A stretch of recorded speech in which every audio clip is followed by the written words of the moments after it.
Tervist! Dingo autiotalo, ma pole sellest veel rääkinud.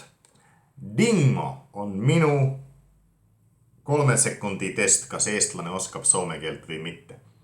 Neid eestlasi, kes oskavad hääldada perfektselt sõna dingo, on üsna vähe. Mis tähendab, et kui sa õpid selgeks dingo häälduse ja tuled minu arvestusele kunagi või tahad minule või kellelegi soomlasele muljet avaldada, hääldades õigesti sõna dingo, dingo, dingo, oled sa üks nendest vähestest eestlastest, kes sellega toime tuleb. Muidugi kõik need eestlased, kes nüüd on Soome läinud elama, kes seal on kaua elanud, need ikka oskavad dingot öelda. Aga ma mõtlen siin Tartu ümbruskonnas ja siin Lõuna-Eestis. Autiotalo on nende kõigest tuntum hitt. Nad on esinenud ka Tartus laulaval ja ju mujal ka Eestimaal. Miks? Ma ikka soovitan jälle, kuulake neid lugusid, otsige lugusid endale. Sest kui me võtame kas või selle sama autiotalo refrääni, mida enamasti eestlased teavad isegi teatud piirini, ütleme nii. Ja käsi kädessä, ma olen nii vaimustuses isega.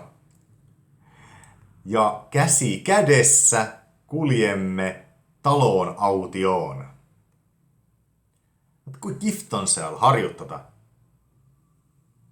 Käed koos, kätt pidi. Käsi käes, niimoodi. Käsi kädessä, kädessä. De. Siellä on D, kädessä. Ja käsi kädessä. Kuljemme. Laatna, se on lihtne. Taloon autioon. No kyllä on ilus sisseutlev. Taloon. Maja. Majasse.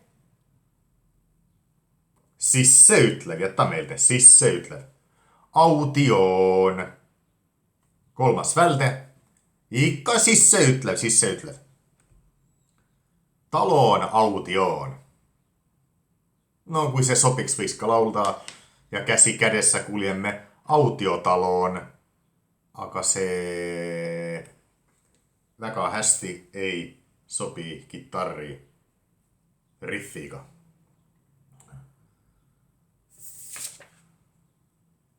Dingo autiotalo.